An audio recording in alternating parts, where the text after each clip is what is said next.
The personality I'm going to introduce is well known, so I don't know how to do it best. From one part, it's very easy to introduce him. From another part, it's difficult. So how big and enormous his personality? I'm talking about Senator Chuck Hagel, Vietnam War veteran, received Purple Heart, Army Commendation Medal, the Combat Infantryman Badge, and big number of others. This year, many commentators cheered Senator Hagel's assuming chairmanship of the Atlantic Council. The headlines illuminated, Atlantic Council scored, big score, but so did other organizations and institutions, in particular Georgetown University, which gained broad and exceptional experience, deep knowledge, unequivocal integrity of this outstanding leader. Once again, I think that Senator Hagel, you don't need introduction. Your hard work for the interests of your country makes your name as a standard, as a synonym of a great statesman who understands international realities and knows how to gain friends for this homeland. One of the friends of the United States gained is Azerbaijan, who I am proud to represent in the Washington, D.C. Once you said, and I quote, "The 21st century will require a reaffirmation and a redefinition of our alliances and international organizations." Azerbaijan is a strong and staunch ally of the United States on many fronts, and you speaking of these relations in the best reaffirmation thereof. Your recent book's title is America, Our Next Chapter, and I'm sure that today your presentation will also mark the next symbolic chapter in the U.S.-Azerbaijani relations. Ladies and gentlemen, without further ado, please welcome Senator Chuck Hagel. I am also grateful for an opportunity to participate in first acknowledging and congratulating you and the minister and all who are here from your government of Azerbaijan on your 90th anniversary of the Azerbaijani diplomatic service. That, as we all understand, is a rather significant accomplishment. It is an accomplishment not just because the service has lasted 90 years. Rocks can do that.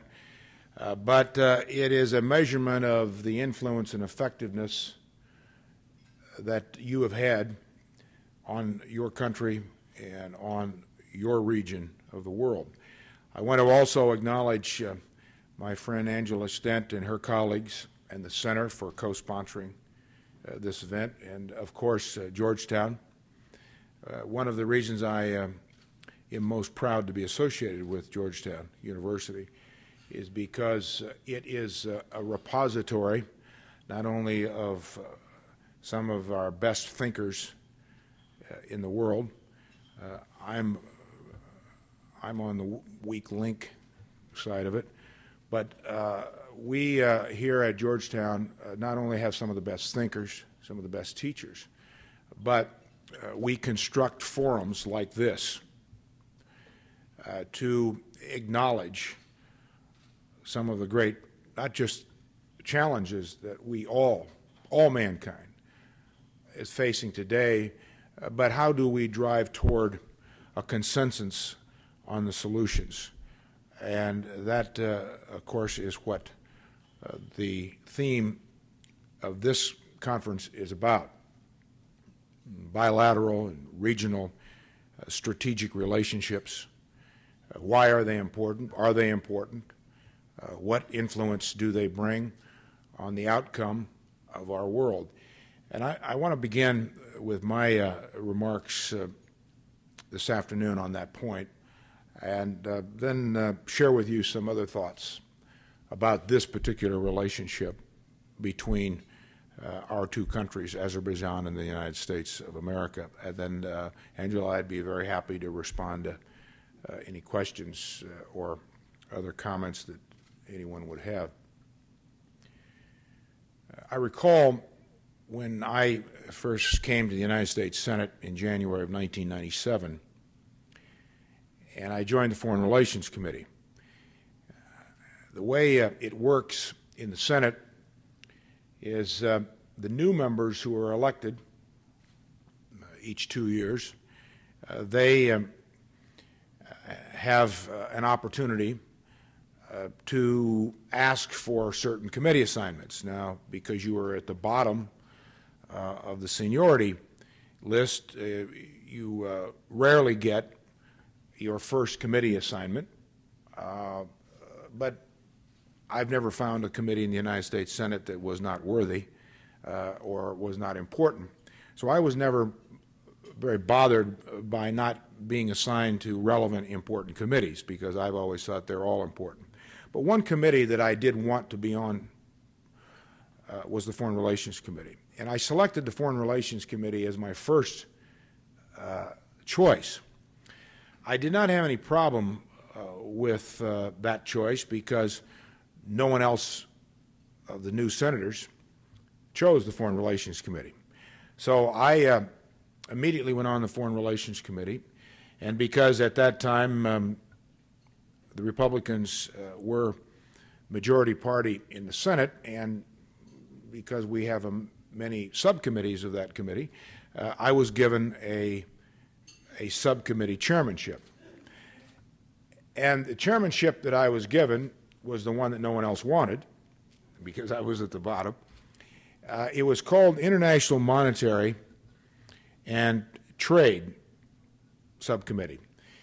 As I explored what was the purview of that subcommittee, at least it was my opinion that it was a rather significant subcommittee. Now, it wasn't quite as showy as the Asian subcommittee or the Near East or Middle East subcommittee, because that we all know where the big issues were. But as I further examined the committee subcommittee I was about to chair, one of the things that struck me, that jumped out, was the oversight responsibility that subcommittee had on energy. And so I dug into that, and specifically the field of energy, because I came from a business background. I had been in and out of government. I had been around the world a few times. I hadn't been to every country in the world, but I'd been to many and done business in some. And it was very much a frame of reference to me, for me, as I came to the United States Senate, that energy would very much dominate, define, and dictate the future of the world, for obvious reasons. It would change relationships. It would redefine relationships. It would factor into alliances. It would restructure definitions of those alliances, because, as we all understand, if a nation does not have energy, then its prospects, then its opportunities, then its possibilities really don't mean much. Energy is the engine that drives productivity. It drives prosperity. It drives opportunities.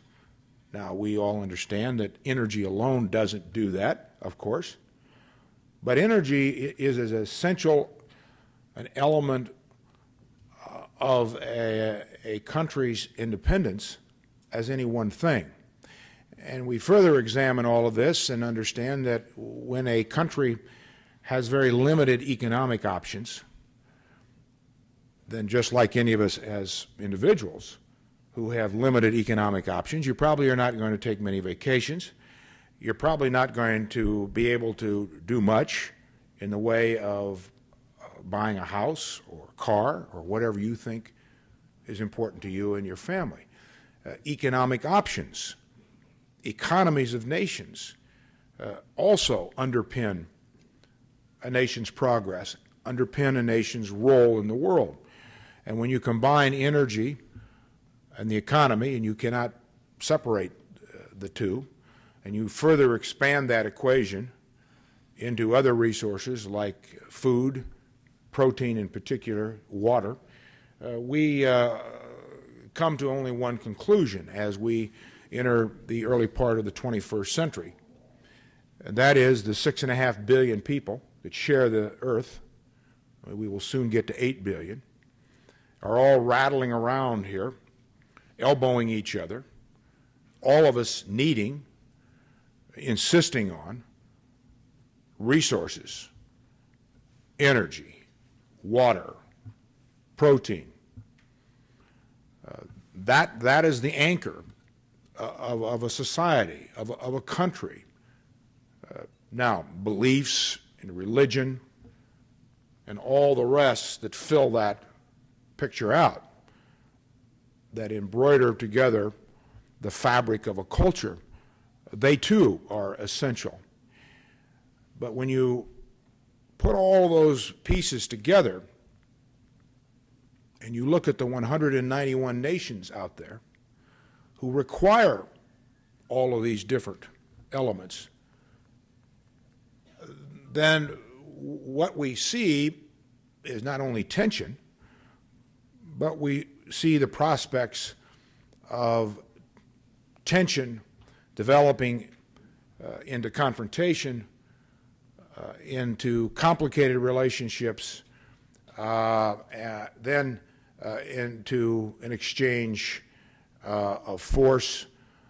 And if that is not controlled, and if that is not brought within the boundaries of responsible conduct, then the world spins off its axis into a very deadly outcome. The world has been fortunate, but it's required intense relationship based on relationships, intense leadership based on relationships, relationships that have been built after World War II on a very simple premise: common interests.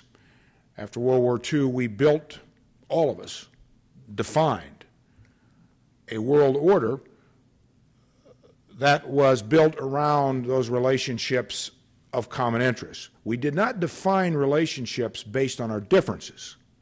We have differences. We'll have differences, big differences in some cases.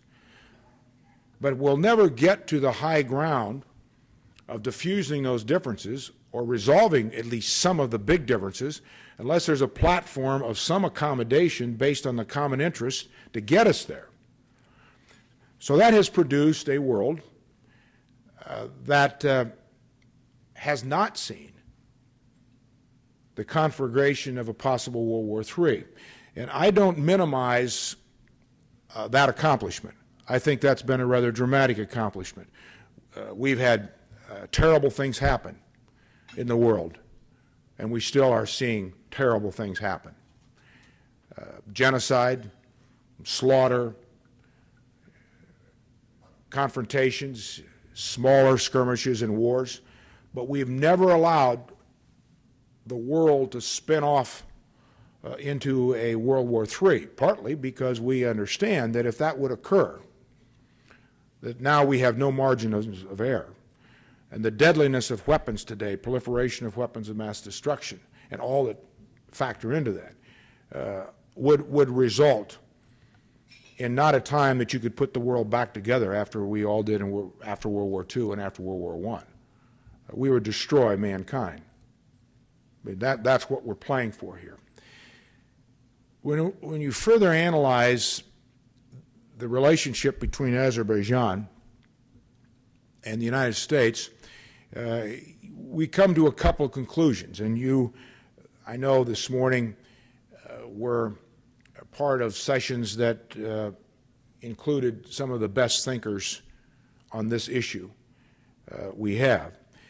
And I saw the lineup of your speakers, and you were very fortunate to have those kind of individuals with the kind of insight and experience that I'm sure they shared with you.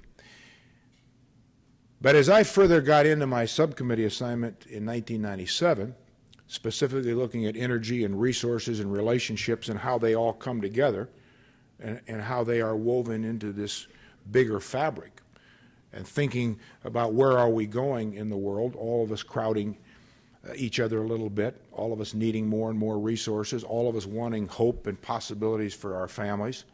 And by the way, I've never found any country, any region, any religion that doesn't share those same basic expectations. I've never found a Muslim or a Christian who have any difference in how they feel about their families. When you really define it down to the most explicit common denominator, we are all people. We're all human beings to start with. We all need air. We all need water. We all need food to live. That's not unique to any religion or any region or any country. And so it is with what we feel in our hearts about our families, about those people we love, people we want good things to happen to. We have let hatred and differences dominate too often, and that's the sorry history, unfortunately, of much of the world. But we have some opportunities to change that. So one of the first things I did when I became chairman of that subcommittee was to begin holding hearings on then the concept, the plan of this pipeline called the Baku Tbilisi-Ceyhan pipeline. And I recall we had many hearings on that pipeline, and at the time the Clinton administration was strongly supporting it. I strongly supported it. But there was a great amount of doubt in the United States and other places that that could occur. There was great doubt because engineering was a question. Could you engineer this? Would this make sense? The cost. Who's going to pay for it? And then the combustible region that you were going to run this pipeline through. Now, we don't need to review exactly where Azerbaijan sits, but when you really step back and think for a moment, its border on the north is shared with Russia. Its border on the south is shared with Iran. It's got a border with Armenia and Georgia and Turkey, and then, of course, the Caspian on the other side. Now that's very interesting company. That's not an easy neighborhood, and I don't need to tell you in this room who live there, or who were born there, or who get back there often. That's a difficult neighborhood, if for no other reason, because in that cradle of that intersection, it represents so many different interests: religious interests, cultural interests. Every interest that we put value on as human beings is right there at that intersection, that crossroads. So obviously for the United States, this relationship is a very important relationship for our own selfish interest in the United States, if for no other reason. Azerbaijan is a little country. And so as we develop this relationship more intensely, it is not only in the United States' interest, but it is in Azerbaijan's interest. It is in the region's interest. And as we are seeing this world now, more than 60 years past the end of World War II, develop, but countries mature into their relationships with other countries, that too needs to be factored into any bilateral relationship the United States has, certainly with Azerbaijan, but also regional relationships. And you really can't have relationships, nor can you have wars, that can be contained or isolated in vacuum tubes. So we're going to go to war in Iraq, but we'll contain it in Iraq. And Iran won't have much to say about it. Syria won't. Turkey. Doesn't work that way. We're going to go to war in Afghanistan, but Pakistan won't have much to say about it. Or Iran on the other side won't have much to say about it. It doesn't work that way.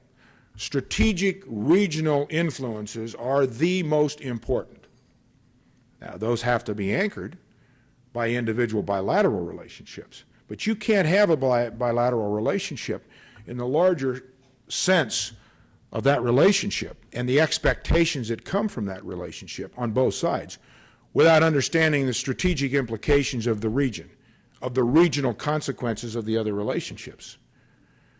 And that is, again, why this relationship between Azerbaijan and the U.S. is so important. And again, if for no other reason, based on who Azerbaijan's neighbors are. You may have seen today, for example, where the Turkish government announced that it was looking at some new military hardware and options for missile defense and other sophisticated technology from not only the United States, but China and Russia. Turkey's biggest trading partner is Russia. Now, 20 years ago,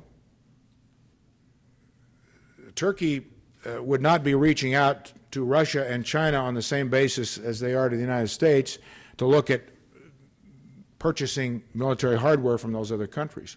My point is not to say that that's right or wrong. That's Turkey's decision. That's not the U.S. decision. Turkey's a sovereign nation. We respect that. But my point in talking about that, not only because it just hit the wires this morning, is that the relationship between the United States and Turkey is maturing. Turkey's not the same country that it was 20 years ago, 30, 40 years ago, nor is South Korea, nor is Azerbaijan.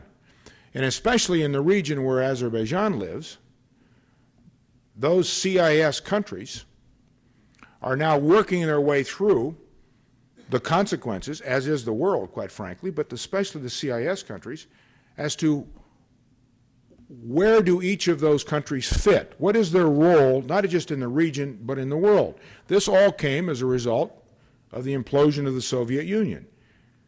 So when the Soviet Union imploded and the Berlin Wall went down in 1989, that set in motion incredible forces that we're all still dealing with. A good example of that is NATO. And one of the most obvious questions and consequences that came out of that implosion, total dismantling of the Soviet Union was, why do we need NATO? What's the point? There's no threat of Soviet tanks rumbling down the Fulda Gap into West Germany. So why do we need it? Well, we never really addressed that issue. What we did is we parked the issue and we turned to enlargement of NATO. That kind of filled the vacuum. But we're still right back to where we were in the early 90s.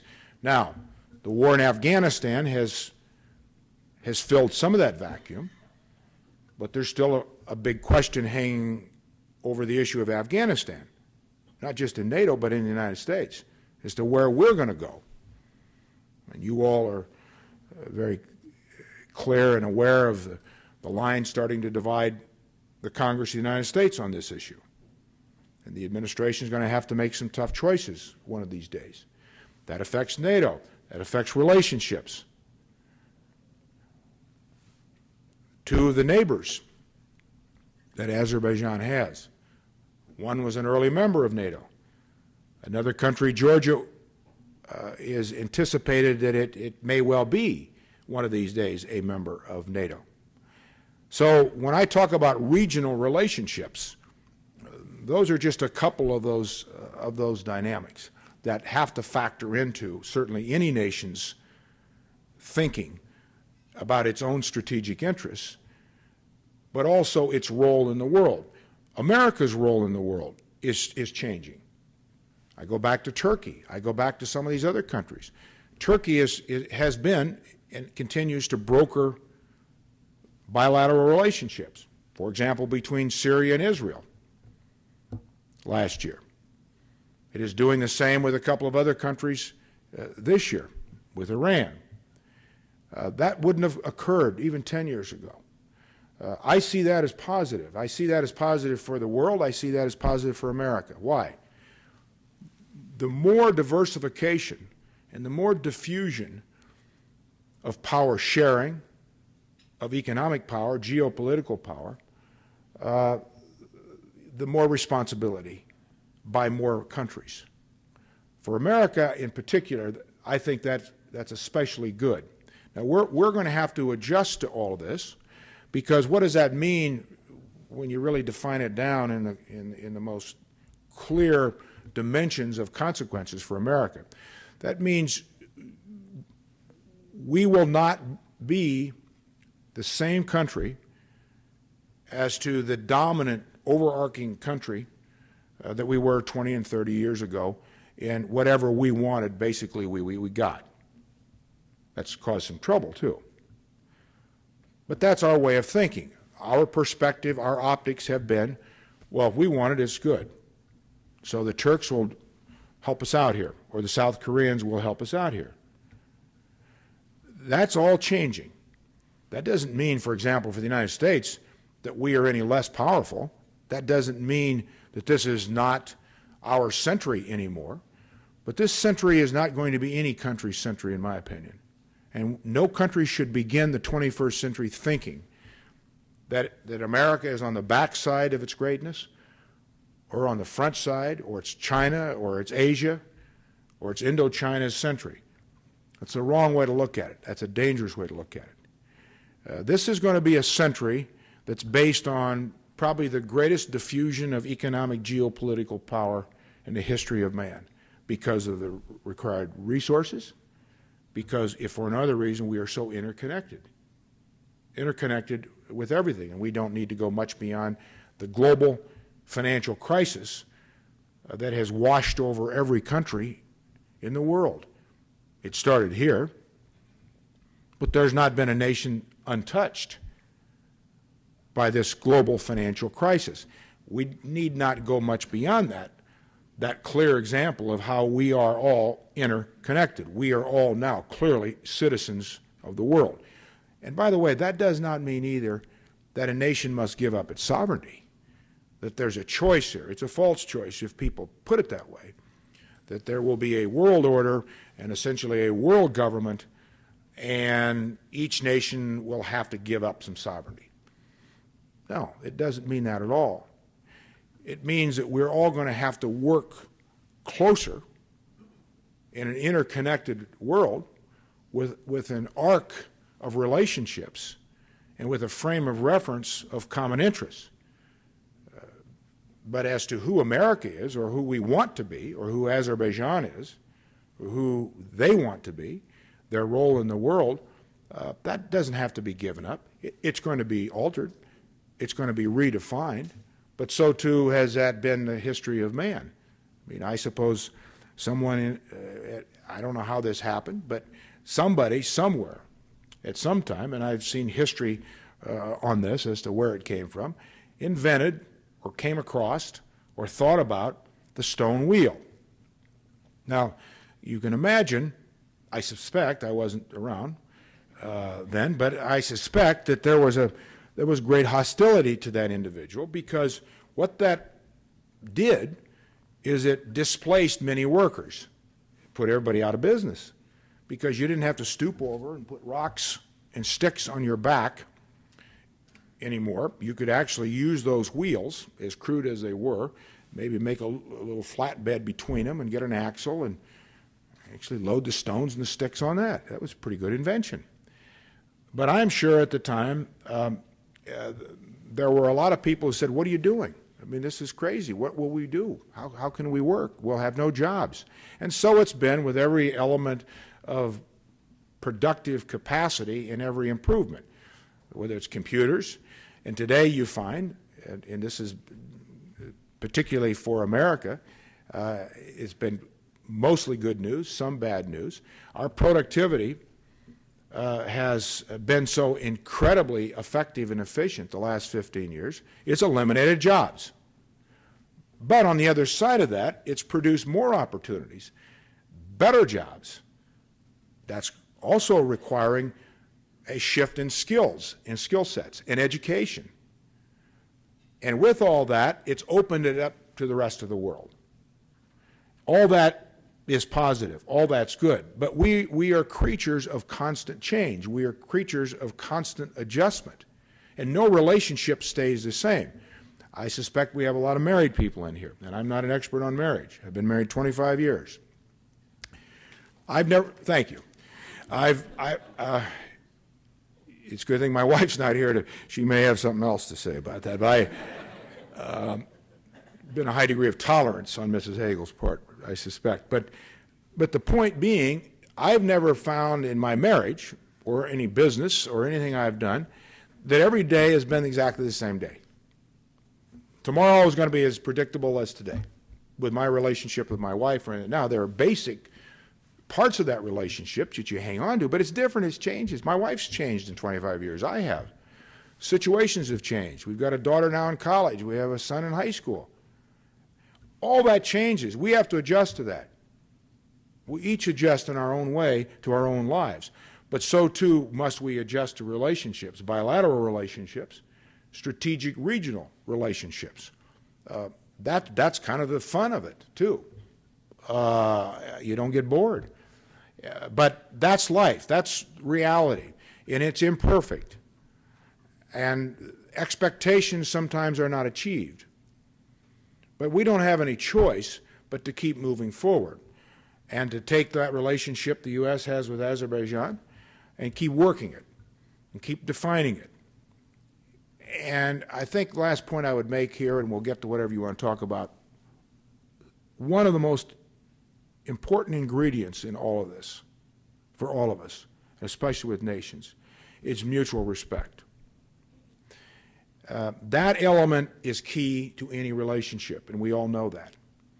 And when one person or one nation talks down to or whatever slight is perceived, we'll have a problem, because you will never get back on track with trying to deal with the objective or resolve whatever the issue is.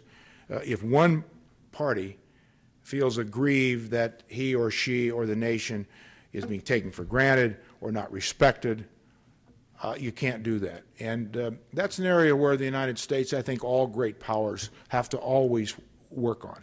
Those are areas that we need to make sure we are focused on. That doesn't mean appeasement. That doesn't mean stepping back. That doesn't mean retreat from your beliefs or your interests, not at all. But tone does matter. Mutual respect does matter. And that's fundamental to any relationship. Well, I appreciate very much an opportunity to share some thoughts and be glad to respond to anything you want to talk about. Thank you.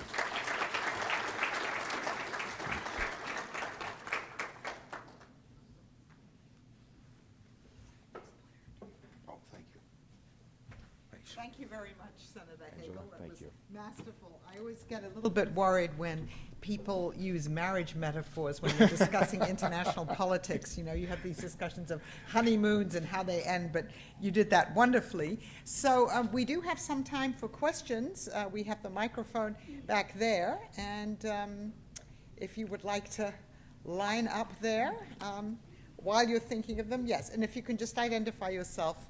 Shafak Mehrleva, Azerbaijan News Agency. Senator, thank you very much for this wonderful speech. You touched on maturing relationship and people and the state, and I'd like to recall your meeting some years ago at the Senate with your Azerbaijani colleague, then a parliament member, Ilham Aliyev. I was there to cover that meeting as a journalist. I was wondering if you look at the period since he became the head of state, and recalling the impressions that you had on that meeting, was this experience that you've observed, was it something that you anticipated? Was it something that you expected from him? How do you recall that meeting, and what was the impression? Thank you, and I appreciate you recalling the meeting, because I do remember that meeting. And I would give you one reaction that I had and often do have in those kinds of meetings. I was struck with the enthusiasm of possibilities with new freedoms, new options, the clear open road that lay in front of Azerbaijan and the people of Azerbaijan as to what was possible,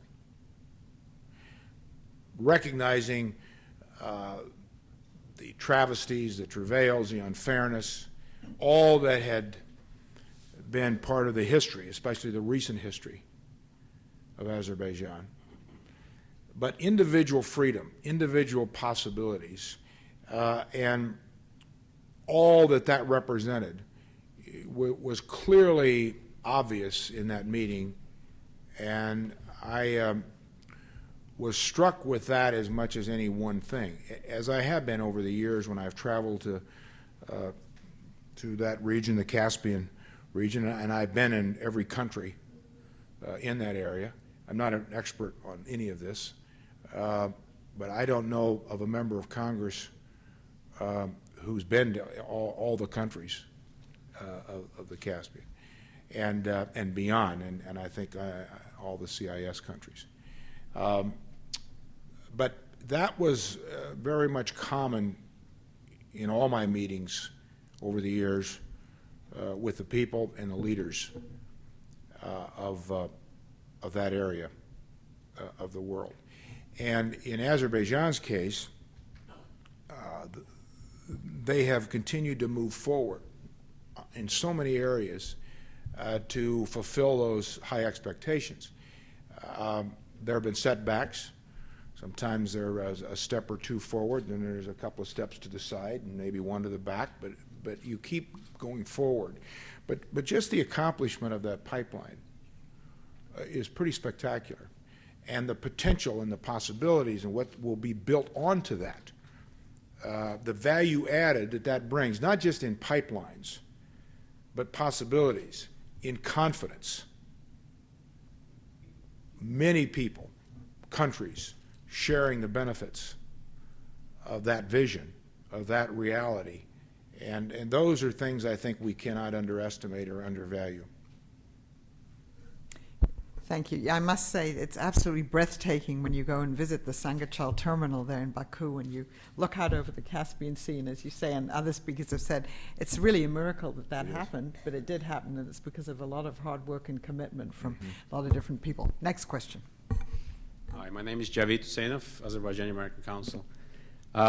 You talked about the 21st century being the global, building of a new global world order where no country has a particular emphasis, well, including the United States.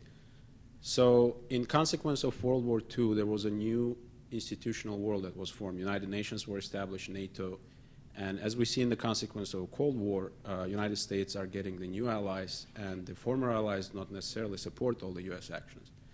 So do you think this will result in establishment of new institutional order in the world, including U.S. allies at this point, or is it of particular interest, and how does Azerbaijan fit into that equation in terms of security, I mean, primarily? Thanks. Well, I do expect that the institutions that were built, and most all of the relevant institutions that we know today, that we've lived with over the years, were built after World War II, what I have referred to as coalitions of common interest, because they were built around common interests. They must all remain, like any institution, relevant to the challenges and the times in which they exist.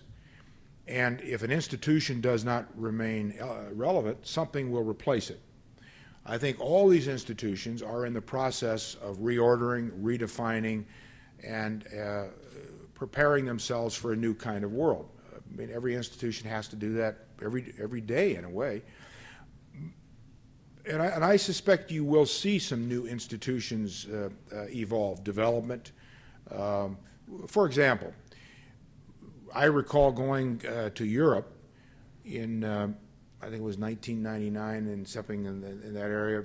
There were 5 senators that went to Europe, spent 10 days. Senator Pete Domenici, then chairman of the Budget Committee, led that delegation. And the point of that visit was to meet with the central bankers of Europe and the finance ministers of most of the countries of Europe that were coming together to create this new currency called the euro. We, at least I think the 5 senators, and most people in America who were paying attention to this were quite intrigued with this and had questions based on, is this something that is really going to happen? Interesting idea. And I remember asking the finance ministers of 3 of the countries, are you telling me that you actually are preparing to take your independent sovereign monetary policy and put it all in one basket? Because that's, of course, what a country does when they commit to a currency, and that's what these countries did. They essentially have a common monetary policy. I thought to myself, that's an astounding thing with these countries because they're all sovereign, they all have different currencies, speak different languages, they all were formed a little differently. As we all know, for example, Italy wasn't a country until the late 1800s. So the answer was yes, and obviously the euro has worked. And the euro is a significant currency. So that's an example of how adjustments were made. And you can call a new currency or call any form of the European Union or European Community or the European Parliament. Well, that's not exactly an institution or whatever. Yeah, but they are. So those are very clear examples, in my opinion, of what's happened since the implosion of the Soviet Union and how things will evolve and countries will find ways to protect their own interests where they will find these alliances that make sense. And when you come together with a group of other nations to share a monetary policy and a currency, that's an alliance. And so you'll see more and more of this. I suspect Asia and Africa, African Union, for example, relatively new. They've stumbled. They've had problems. But I suspect that's going to develop into something rather significant. And it should. The problems on the continent of Africa, sure, we all have to deal with them in the larger world order. But those problems should not be America's problems. We can help. We can do things that we need to do to help in many, many humanitarian ways. But the nations of Africa should come together, whether it's through the African Union or whatever, to deal with those. And we should not be mucking around the United States and Africa. We had a whole period of colonization. And it didn't work particularly well. Now, the United States wasn't involved in most of that. We had a little bit of that. But the African Union was a product of a new alliance, a new group. So yes, you will see more alliances develop. I think they should. You'll see some of the alliances that we built after World War II become a bit irrelevant. You'll see shifts in all these alliances that are occurring right now so that they can address the real issues and challenges of our time. Not 1950, not 1960, not 1970. Thank you. Next question. Hi, I'm Mindy Reiser. I had the pleasure of working in the Caucasus and also am involved with the United Nations Association here. This question is a continuation, basically, of what you started to talk about with a little bit more specificity. In terms of the World Bank and the IMF and the whole architectonic of international financial institutions, there's been a lot of discussion of its role under Robert Zoellick. There have been some new directions, new business lines, if you will. So that's one set of issues in terms of the transformation of public life in the 21st century. And also, we're on the verge of the G20. And those interesting frameworks, G8 plus, G20, how do you see these things evolving? Do you think these non-UN focused gatherings of heads of state and government are helpful? Do they enhance the work of the multilateral institutions? So if you'd comment on future directions of the international monetary institutions and the new emergence of these G+ meetings. Well, I think they are helpful. I think they do produce ideas, but they're also a complicating factor. In many ways,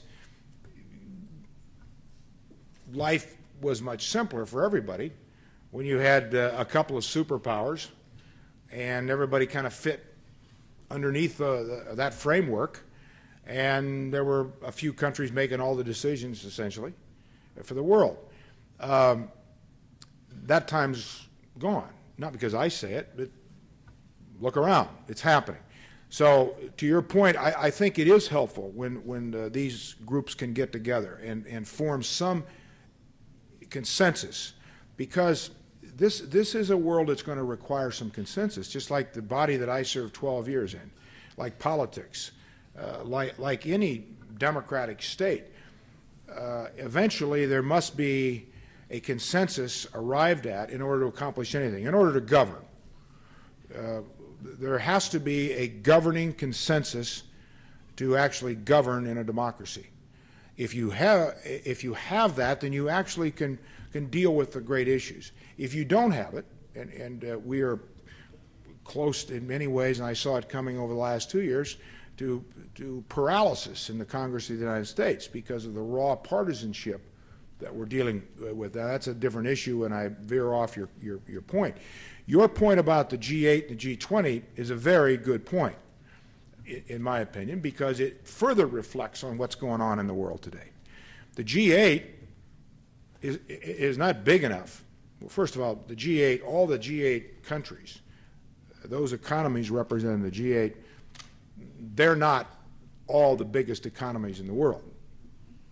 The United States is the biggest, Japan second, Germany I think third. So, I mean, you've got the top three or so. But China wasn't in the big eight, Brazil, other nations, India. So we're now dealing with a larger universe of countries and economies, the G20. Now, that diffuses and disperses responsibility as well, because you can't, I mean, I don't believe, especially when you look at China, for example, China has in its possession and owns half of our debt, the United States of America, our outside public debt.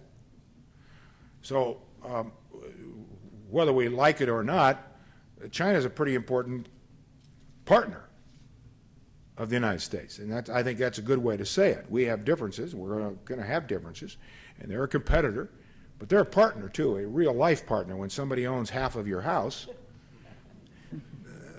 they're a partner. You may not like that, but that's the way it is.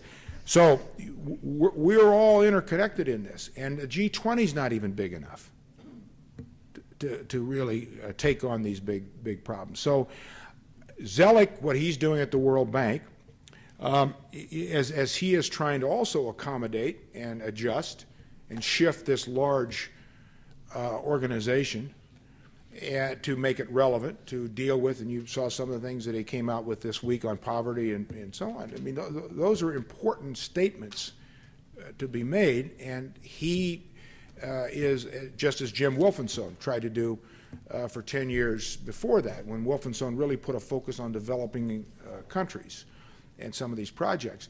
They're trying to steer that big institution in directions where they can be helpful and do what was intended at the beginning of the chartering of those institutions. The IMF is in the same situation. It's shifting and changing.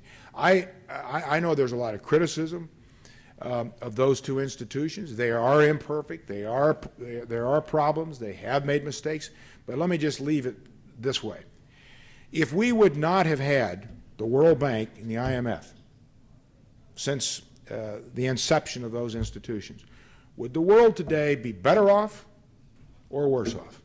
You'll come to your own conclusion and your own answer on that. My answer is a very quick, we'd be worse off. We'd be worse off if we didn't have those two institutions. They can't fix everything. They are imperfect. They are flawed. They make all kinds of problems for everybody else. But life is a balance sheet. Life is a balance sheet. And we all have some liabilities, and we all have some deficits. Now, I suppose there are politicians in different countries who believe they have no liabilities or no deficits. But I've never met one that doesn't, and including me. But that's what life's about. That's what institutions are about. And you have to judge each life, each country, each leader, each institution on the basis of that balance sheet. Have they made the world better or not? Thank you. Thank you. Next question. I'm Ben Kreider, and I'm with the Institute for the Study of International Migration here at Georgetown, and a recent graduate from School of Foreign Service. And what I'm wondering is what you think the broader regional implications are of the Obama administration's recent overhaul of the missile defense system in, it was supposed to be in Poland and Czech Republic. Well, first, I agree with the Obama administration's decision to make a change on what had been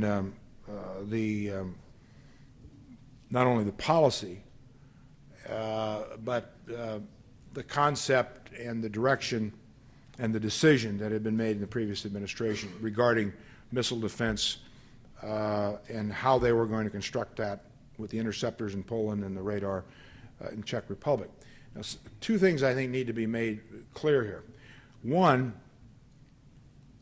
in no way was the Obama administration, and I don't speak for the administration, by the way, or I don't speak for anyone, but in no way was the administration saying, we're just going to leave Eastern Europe uncovered. We're going to just walk away from whatever responsibilities we think we have, or the Eastern European friends and allies think we have, to assist in their defense.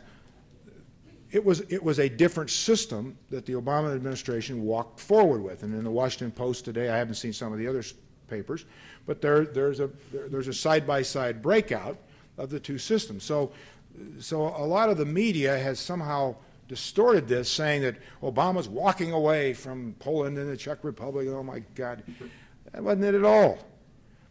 What he did, he came forward with, and you can agree or disagree, that's your choice, I happen to agree, based on what?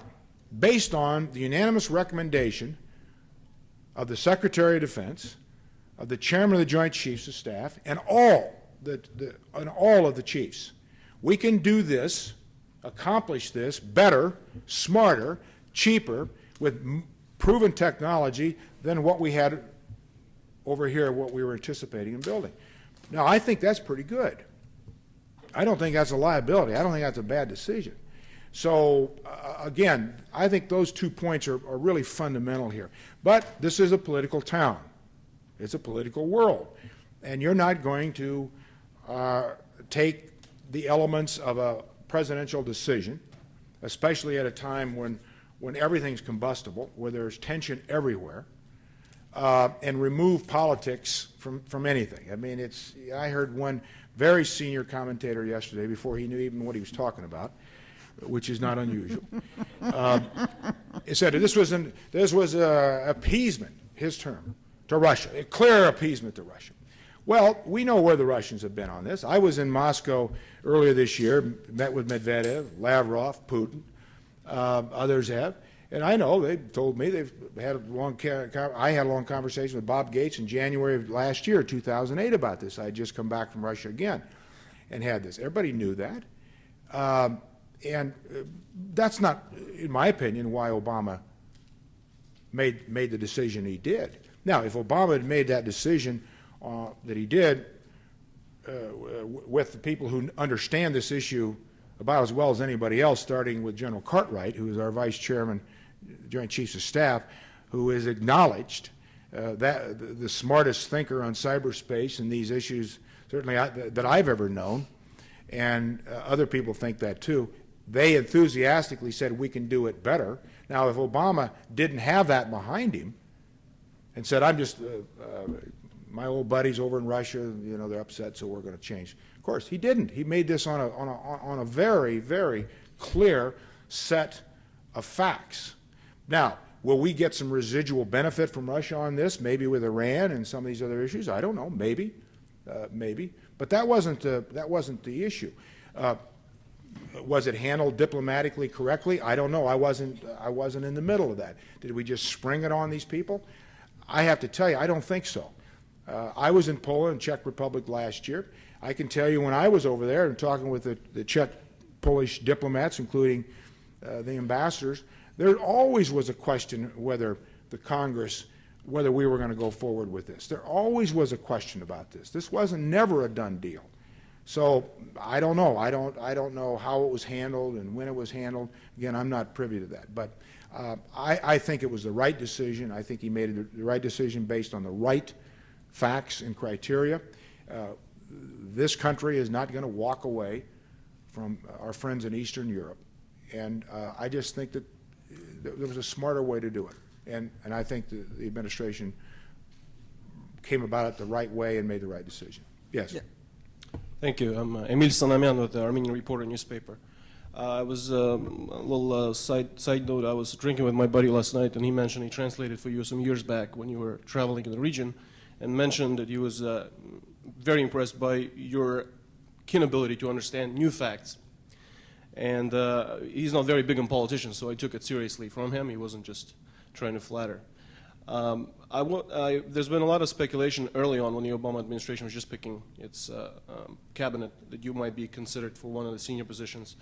Is that still the case? Is that still something in the back of your mind? Would you be interested in something like that? And whether or not, what would be your recommendations, let's say like top 3 recommendations for this particular neighborhood for Azerbaijan, Armenia, Georgia? Well, as to my future, I don't anticipate new government employment, and I'm not looking for a new job. That's a decision that the President, as you know, would make. I have told the President personally, and the Vice President and his cabinet, I will help in every way I can. I am on a couple of commissions that the President's asked me to serve on. And I want to help my country and my leaders in any way I can. And I'll continue to do that, and I don't need a government job to do that. But thank you for asking. As to your friend who you were drinking with last night, were we drinking when he was interpreting for me? That may have been why I sounded so lucid with my. If I had a drunken interpreter, but it's that's a joke, you know. I mean, it's more the drunken senator, not the interpreter. But if we were both drunk, then it wouldn't have made any difference. But give him my regards. Is he here, by the way, or no? Well, give him my regards and tell him thank you. As to the 3 top recommendations, I don't know if I would have any particular recommendations other than the general comments I've made. I think the leaders of Azerbaijan have been and continue to be fully capable of understanding where their country needs to go in finding their role, not just in their region, but in the world, and the relationships they develop.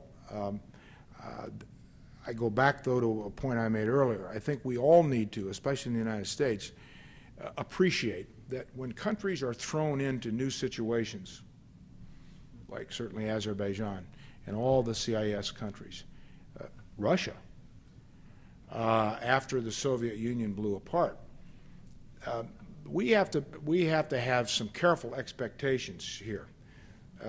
I go back to the beginning of this great republic, the United States of America. Women, most of you know, in America, did not have the right to vote in America until about 90 years ago. Women couldn't vote. When this republic was founded,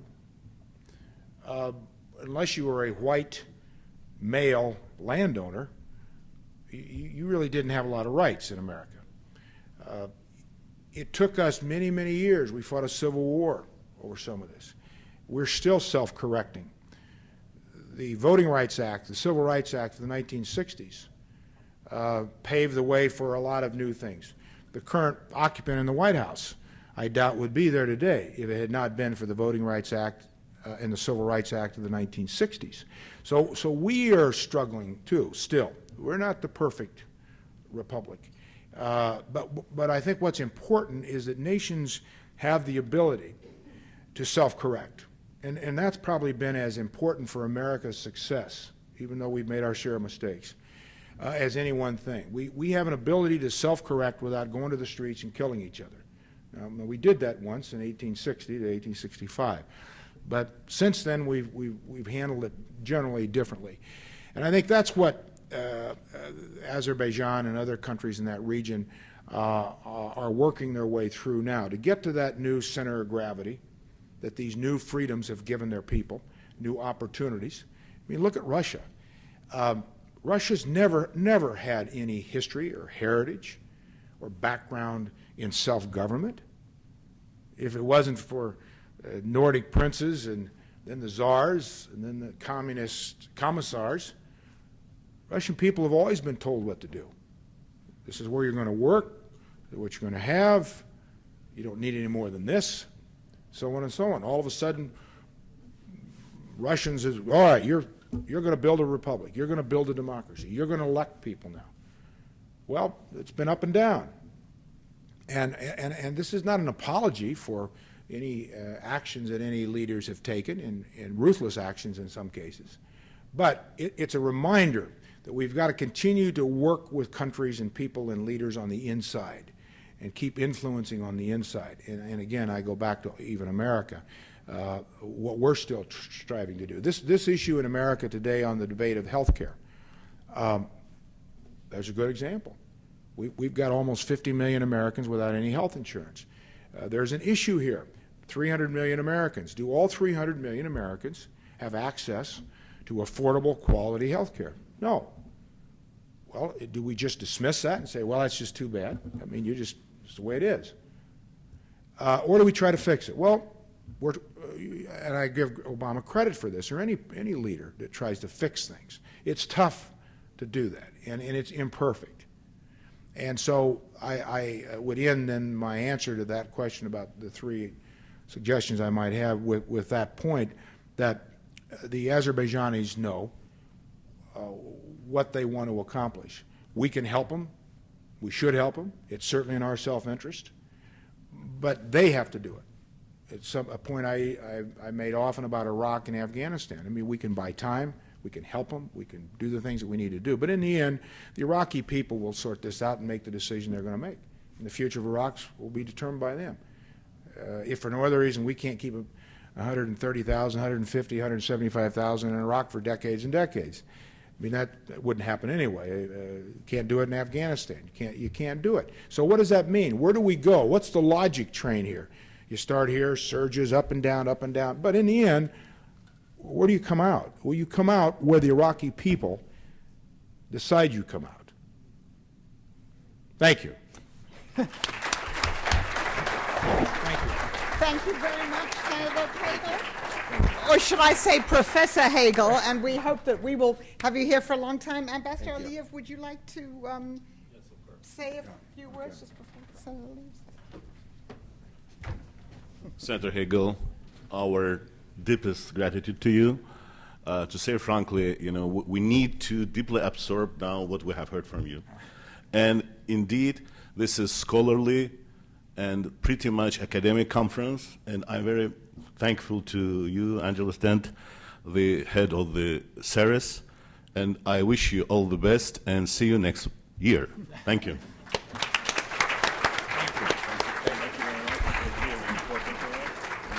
And I would also, before we all leave, like to thank the Embassy of Azerbaijan and Ambassador Aliyev and his colleagues and my own colleagues in CERES and our new program and outreach officer, Sarah Dixon-Klump. This is her first event. I think it was a great success, and thank you all for coming.